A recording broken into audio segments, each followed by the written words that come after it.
cette année 2022, la ville de Kolda est la ville invitée d'honneur des RSF de Mme Sokhna Benga.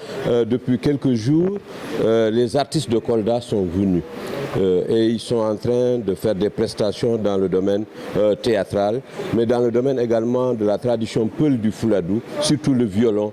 Il y a un groupe qui est déjà là.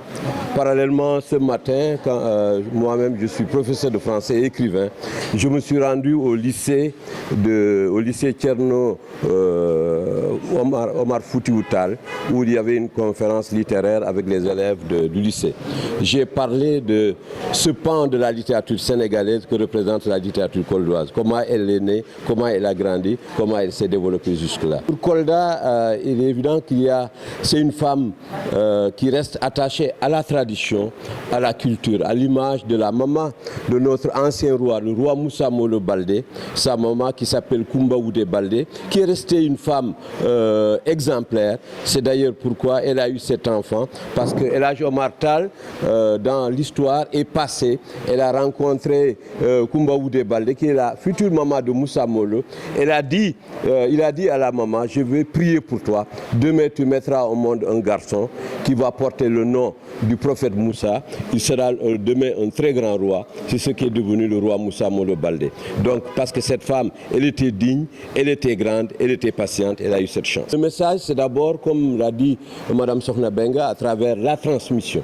Nous avons le devoir, nous les Africains, de transmettre notre histoire, notre valeur, pour que demain, dans ce monde du XXIe siècle, que la culture africaine puisse être vivante, comme c'est le cas aujourd'hui de cette transmission de la culture sénégalaise dont nous sommes vraiment fiers. Positif pour les populations. Bien sûr, il y a une fresque et tout, parce que nous avons parmi nous des écrivains, des artistes plasticiens. Nous avons parmi nous aussi des ferronniers d'art. Nous avons parmi nous, en règle générale, ce que j'appelle les artisans d'art. Nous avons également des professeurs qui discutent comme tout de suite là sur des sujets importants, comme la transmission et la crise de la transmission. Parce que nous le savons, en Afrique, je parle surtout notamment du Sénégal, nous avons oublié beaucoup d'étapes de la chaîne de transmission. Cette chaîne de transmission qui est si indispensable à l'appropriation de notre propre identité, à la maîtrise de notre propre identité. Parce que si aujourd'hui nous ne nous respectons pas, nous ne pouvons pas imposer le respect aux autres. Donc cette chaîne, cette transmission est fondamentale entre les générations plus âgées et les générations plus jeunes. Parce qu'une jeunesse est positive si elle a en elle tous les éléments indispensables à son épanouissement. Une jeunesse sans repère est une jeunesse qui ne peut pas prétendre au meilleur demain. Donc nous faisons tout en fait pour que cette chaîne, qui est en rupture, parce que ça serait peut-être innocent de penser que cette chaîne est intacte. Non, cette chaîne a subi une crise grave parce que liée au fait que nous sommes devenus complexés de nos cultures. Le Peul a peur de montrer qu'il est Peul, le Sérère identique, le Djola identique, alors que le Sénégal est fait de sa diversité culturelle. Un pays où ni chrétiens ni musulmans ne se posent de problème. Un pays où les Djola, les Sérères, les Peuls vivent ensemble, c'est le plus beau cadeau et le plus grand message de tolérance que nous pouvons donner au monde. Parce que l'Afrique a sa partition à jouer dans l'histoire du monde. L'Afrique n'est pas en marge de l'histoire du monde. L'Afrique est au cœur de l'histoire du monde par son humanisme. Souvent, les gens pensent que parce qu'on est face à des schémas, nous n'avons plus d'espoir.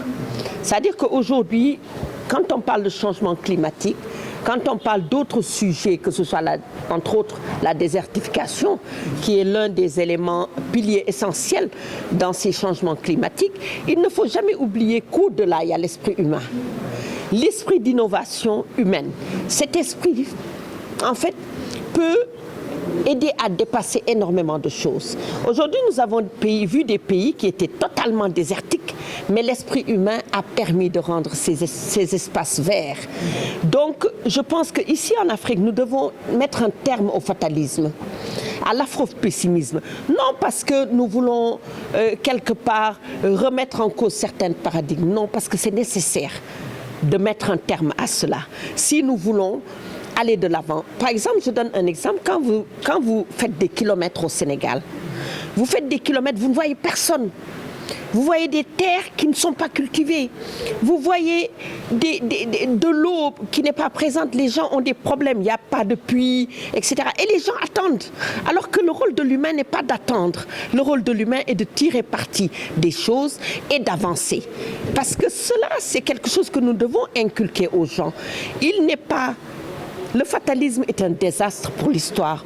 Le fatalisme, dire qu'on est là pour attendre, est un élément difficile. On parle d'autosuffisance, de l'insuffisance alimentaire, alors que la question de l'autosuffisance alimentaire doit être au cœur. Vous savez, dans les années 60, dans les années 70, le Sénégal avait dépassé certaines choses. Et pourtant, ces choses-là, aujourd'hui, on en reparle comme si des solutions n'avaient pas été trouvées. Donc, il est important que les intellectuels, en règle générale, parce que les gens ont tendance à confondre les intellectuels et les lettrés. Les intellectuels sont aussi bien en français qu'en langue nationale. Aujourd'hui, on est intellectuel parce que notre action va de pair avec notre discours. C'est cela l'intellectuel. Il peut être en langue arabe, il peut être en langue pulaar, en langue wolof, ou en langue française ou ailleurs. Mais comment fédérer tous ces esprits et que ce pays puisse en tirer parti, c'est la logique des rencontres sur le fleuve. Et le thème qui a été choisi, ce thème a été largement débattu pendant ces 3 jours, depuis mercredi et depuis le 2 d'ailleurs, parce qu'on avait déjà commencé à Kolda avec la pharmacopée traditionnelle qui, comme vous le savez, a été l'objet de toutes les critiques. Parce que ce qu'on essaie de dire aux gens, c'est que la critique est un élément essentiel dans le cheminement intellectuel. La critique, quand elle est positive, elle est capable de faire avancer les choses. Dans ce pays, nous devons apprendre la critique positive, la critique constructive. Nous devons apprendre à nous écouter. Et c'est ça l'objet des panels. Nous nous écoutons et malgré nos avis divergents, nous arrivons à trouver des solutions.